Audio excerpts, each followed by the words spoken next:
Sahabat Indonesia Nusantara Raya, kali ini di video ini kita akan lihat sisi humanis dari Presiden Republik Indonesia yang ketujuh Bapak Insinyur Joko Widodo yang sampai saat ini pun masih terus melakukan aktivitas sehari-hari mengutamakan kepentingan masyarakat, kemudian juga dalam kondisi yang sakit ya beliau ya.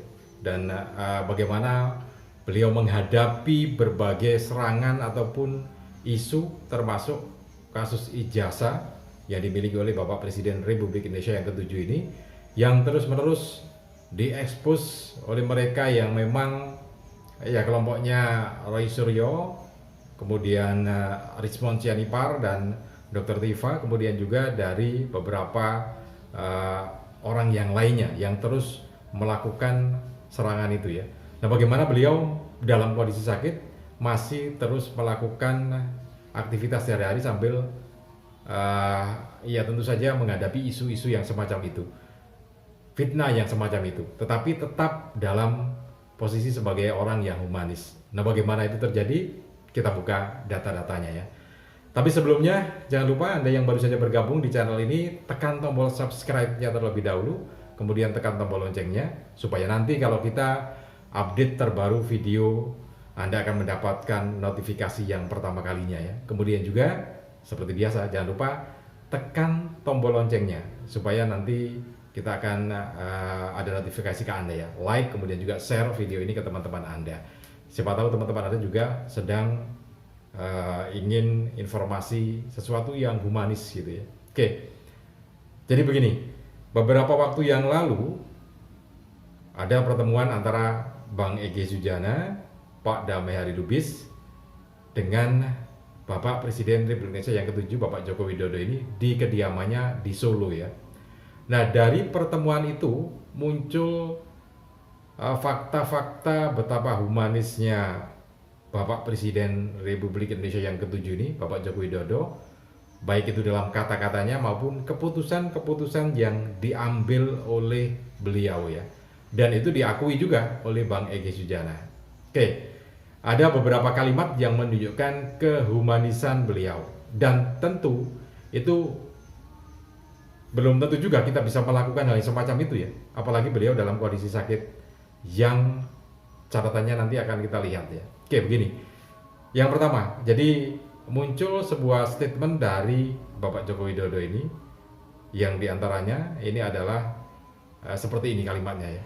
Jadi Bang Egy Sujana ini senior saya.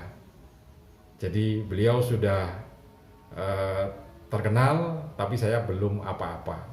Itu satu kalimat yang disampaikan Bapak Joko Widodo semacam itu ya pada pertemuan itu.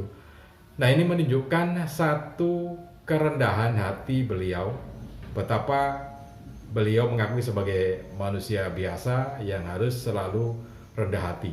Ini kan seperti ilmu padi itu ya, semakin berisi semakin menunduk, semakin merunduk semakin merendah.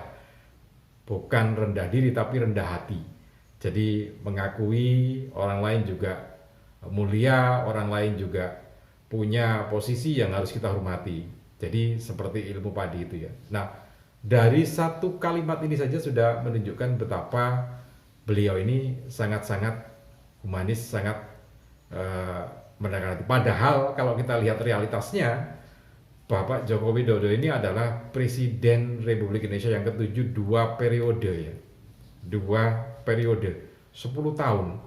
Artinya sebagai seorang presiden, semua orang-orang yang ada di Indonesia itu berada dalam kendali beliau. Menteri, profesor, panglima, semuanya ada dalam kendali beliau. Tapi ketika berhadapan dengan Bang Egy Sujana, beliau tetap rendah hati. Bahkan mengatakan, saya ini belum ada apa-apanya, beliau senior saya. Itu kan sebuah kalimat yang rendah hati ya. Ya kita belum tentu bisa begitu loh. Karena apalagi Bang Egy Sujana ini kan orang yang terus-menerus menarasikan di luar sana sebagai orang yang ingin membongkar ijazah Bapak Presiden Joko Widodo dengan berbagai narasi ya. Tetapi Pak Jokowi tetap rendah hati pada beliau. Itu satu kalimat yang pertama, yang humanis itu ya. Kemudian yang berikutnya, ada kalimat yang berikutnya, karena pertemuan itu kan cukup panjang, jadi ada beberapa kalimat yang memang terekspos keluar. Di antaranya, inggih Bang Egy Sujana, bagaimana, apa, bagaimana saya harus berbuat, saya harus bagaimana maunya gitu ya.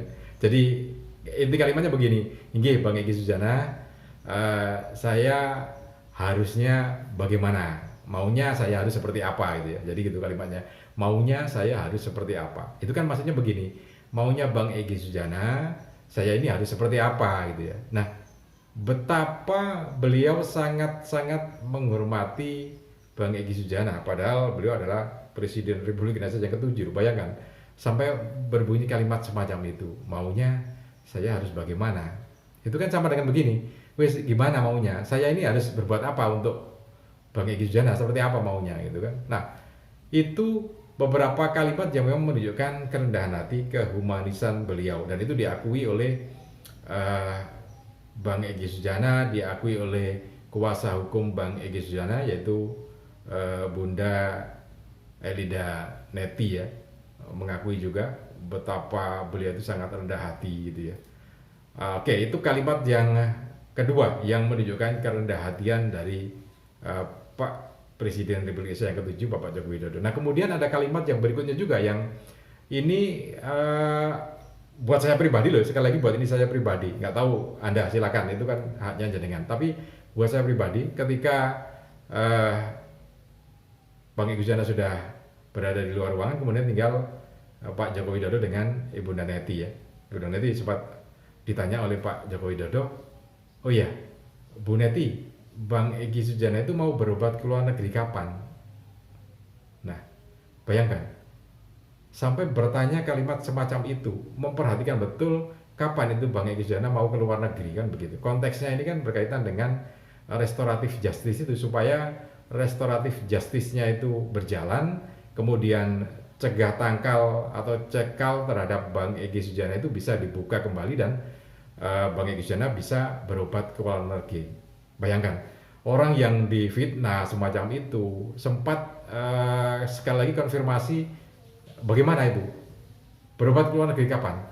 Padahal di sisi yang lainnya juga, keadaan Pak Presiden Republik Indonesia yang ke-7, Bapak Joko Widodo ini kan juga sedang sakit juga, sama berobatnya mestinya Pak Joko Widodo juga ke luar negeri kan begitu. Tapi masih sempat beliau memperhatikan bagaimana Bang Egy Sujana ini kondisinya, kemudian berobat ke luar negeri kapan, supaya restoratif justice ini bisa berjalan, karena kan harus kesepakatan kedua belah pihak kan begitu. Nah, sampai di situ begitu banyak kalimat-kalimat yang menunjukkan betapa beliau ini memang humanisnya sangat tinggi, kemudian juga rendah hatinya juga benar-benar rendah hati, dan belum tentu orang biasa seperti kita itu mampu melakukan itu.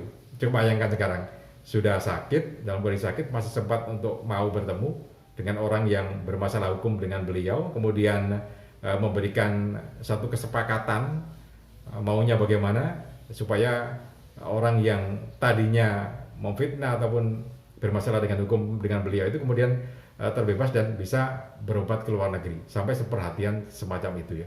Dan sampai di sini, tidak hanya di sini, karena ini bukan hanya klaim sepihak atau misalkan ini hanya pada saya, enggak, tapi orang yang bersangkutan pun menyampaikan semacam itu. Paling tidak ada dua orang ya, kuasa hukumnya, kemudian juga Bang Egy Sujana sendiri menyampaikan bahwa akhlak, karena kan agama itu diturunkan untuk memperbaiki akhlak gitu. Jadi Bang Egy Sujana sendiri menyampaikan bahwa akhlak Pak Presiden Republik Indonesia ini adalah lebih baik dari dirinya. Jadi lebih baik dari akhlak dirinya Bang Egy Sujana. Itu pengakuan beliau, karena ya katakanlah sama-sama sakit gitu ya. Kalau orang sudah bermasalah dengan hukum kan semestinya jengkel gitu ya, sudah biarin kan gitu. Tetapi masih memberikan pintu untuk restoratif justice, yang ini menjadi satu ya keberkahan sendiri buat Bang Egy Sujana, karena bisa berobat ke luar negeri. Seperti yang kita dapat informasinya bahwa Bang Egy Sujana ini menderita kanker usus stadium 4. Kemudian memang harus berobat ke luar negeri, ke Malaysia kan begitu.